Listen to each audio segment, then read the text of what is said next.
There may be a lot of things in life that I'm not fully certain about, but if there's one thing that I am certain about in life, is the fact that I do want to follow a career in entrepreneurship, or at least within venture capital. For that reason, one of the books that has been in my to-read list for a while has been The Lean Startup. So I bought it, I read about half of it, and right when I was hooked the most, I lost it on the bus on my way here to Bohol. That was before I knew that I would be walking into a case study a week after, and I'd get the lesson of the book without needing to read the rest of it.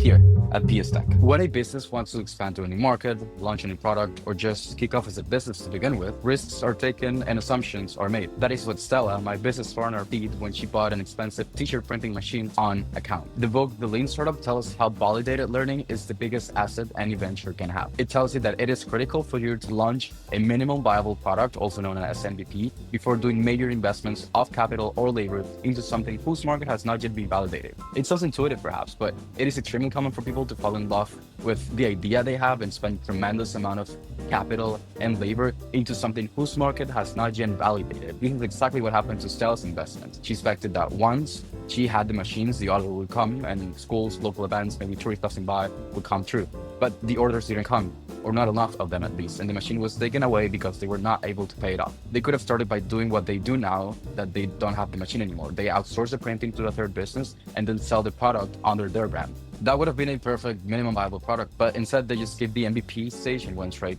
into the debt. And talking about debts, businesses like hers don't have access to formal banking. The loan she took to pay for that machine was not from a regulated financial institution, it was from a private lender. The fact that she had no idea about what interest rate she had borrowed the money at worried me specifically because it reminded me of something back home that is called crédito gota a gota in Peru, or drop by drop credit, which is some sort of informal lending that then leads you with annual interest rates that can sometimes reach even 1,000%. And on top of that, they're usually connected with organized crime that extort the small businesses that aren't able to pay. And I'm really sure that it is much less dramatic here in the Philippines, but still, one of the things that I am helping the business with right now is making sense of the debts, like how much was the prime, how much have they compounded until today, at what rate, and especially how to approach loans for the future. Now, it has also been a lesson for me. Seeing face to face the importance and the effects of lack of market validation has made me more prepared for when it is my turn to launch new offerings to the market.